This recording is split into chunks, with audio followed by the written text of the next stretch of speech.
imagination, or perhaps even maybe the lack of it. How is imagination, not necessarily yours individually, but how is the lack of imagination limiting, stifling your growth in business? Today we're going to be talking about, there's actually 7 different barriers to imagination. We're going to talk about 3, maybe 4 of them here today.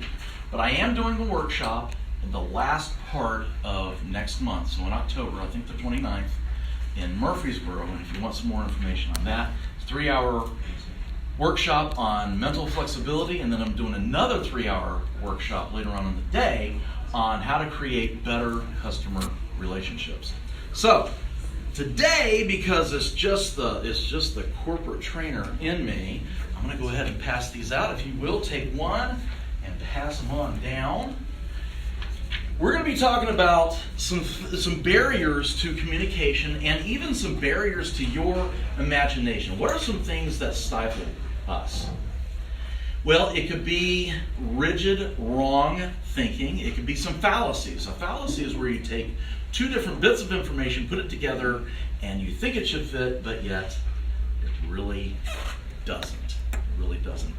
In the 21st century, it's not enough to simply outproduce and outsell your competition. You have to be innovative. You have to be cutting edge. You have to come up with new ideas or actually teach that old dog new tricks. So a new spin on an old idea. That's what people are looking for, and that's what you have to deliver. I was with an organization a couple of days ago, and we were discussing how can we better market the organization to get more millennials in there. And I said, well, more social media. You know, the print ads just aren't what they used to be, and now a lot of people are moving to the social media. You've got to hit people with social media. And there are some people who are resistant. I've actually heard people say, well, that internet thing is just a fad. No, it's not. It's going to be here for the next 100 years or until that is replaced by something else. Maybe holograms in 10, 15 years. Who knows? Who knows what will replace it? So, there is a little exercise, but I'm going to go ahead and cut into the first thing that we're going to talk about there. And you've got a little exercise sheet and a place for you to take some notes. The first barrier to communication and imagination, because after all, we have to collaborate with others. We have to be imaginative and understand someone else's perception in order to better communicate with them. And that's why I have communication on here. Where do we reside individually? It's actually not here. It's up here.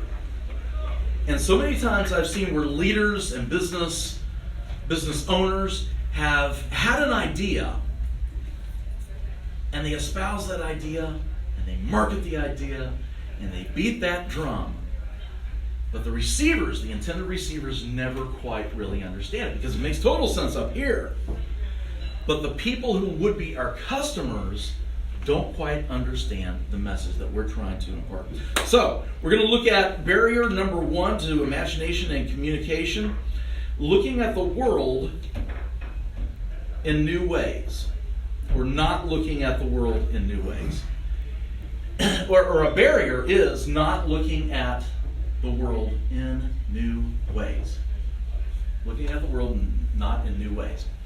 Years ago, my wife and I adopted a couple of girls. And it's cute and it's sweet, but they're teenagers now, so hold your applause. But we adopted them, and part of the requirement with the state was that we had to have some family counseling. In that, the psychologist or the therapist has said, hey, look, Blaine, Hannah, here's what you really need to do to better understand how someone else's mind works with the things that they hear and understand. They said, Blaine, you're going to have to switch up your media for an entire week. Said the same thing to my wife. So what that meant was that my wife was going to have to watch an hour of Fox News every morning. Okay? I was going to have to listen to NPR for an hour every morning, okay? Not easy for me, but somehow I muddled through. And actually, there are a few pretty good programs that's on NPR.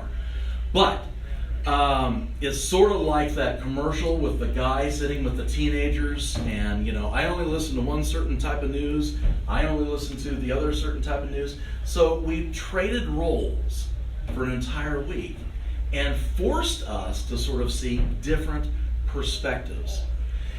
We need to force ourselves out of comfort zones many times.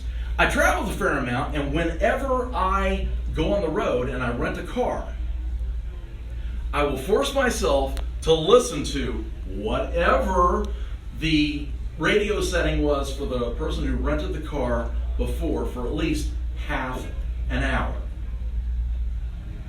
Sometimes it's stuff I've never heard, sometimes it's not even in English, but I will try to listen to it for at least half an hour just to knock myself out of my comfort zone. Number 2, we need to eliminate rigid attitudes. We need to eliminate rigid attitudes. We need to eliminate rigid attitudes. I have a sister-in-law who I love very much, sweet lady, but she's kind of like a dog with a bone, and she has an idea. She wants everybody else to adopt that idea. And so if I say, well, that's pretty good. That's a good idea for you. That works for you. I can kind of see the countenance in her face and like, well, it should work for you as well. No, not necessarily. So we have to get out of these rigid attitudes. And I have seen where some very, very staunch families, my wife grew up in a family where it was considered a sin for a woman to wear pants. Go figure. And if you wore pants as a woman, then that was a sign that you were somehow a floozy, or you were a party girl, or just something that was not quite what was appropriate for the family. The problem is, all these daughters and granddaughters who were taught this, who go to college, there's girls walking around here in pants. They must all be floozies, party girls. I guess if I want to have any friends, I have to do the same thing. That's rigid thinking. And what you really do is you're trying to be protective, but you set up our kids for a fall in that rigid thinking and imparting that to others. No, it has to be this way. I'm right, you're wrong. It's black and white. No, there are several shades of gray. I'm not going to tell you how many, but my wife has read the book and she can tell you how many.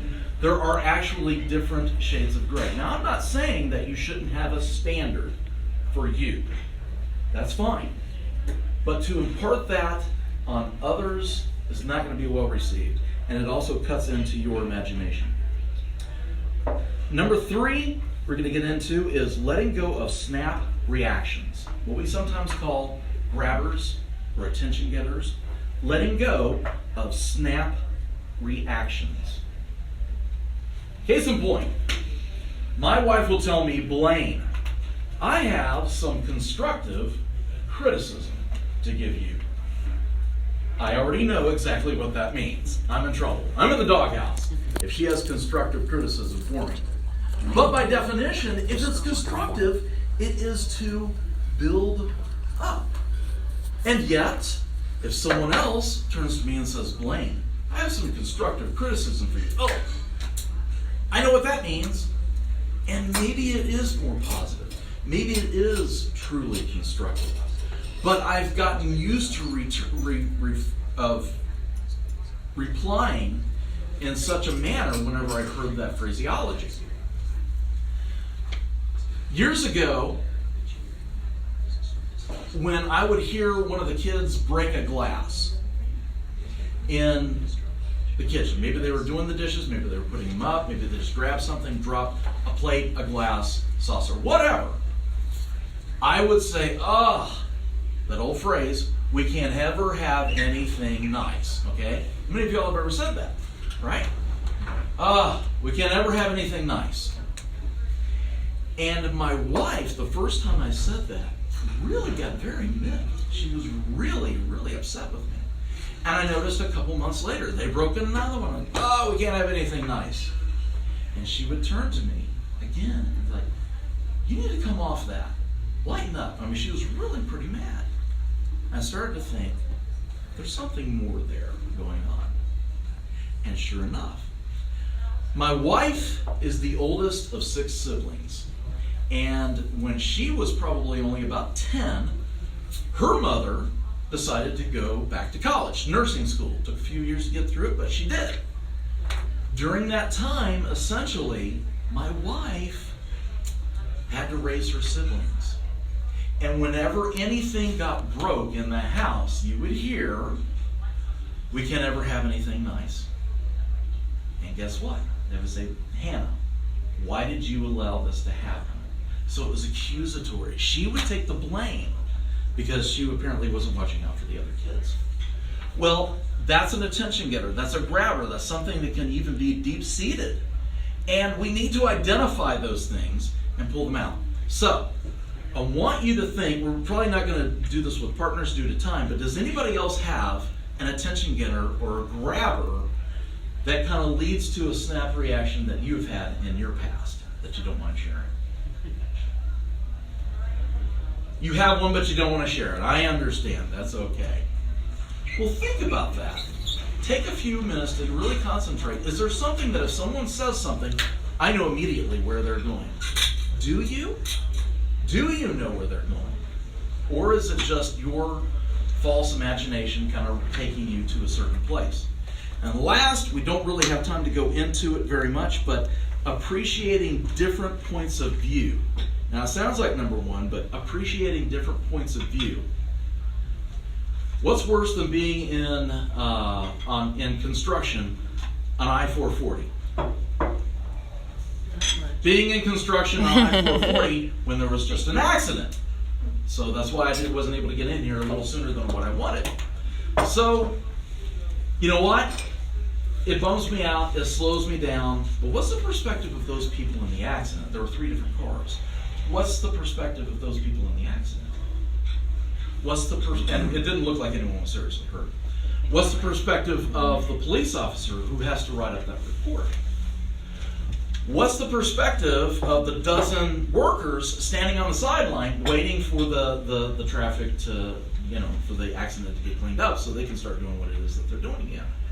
So, what are other people's perspectives? Those are just 4 really fast things to consider.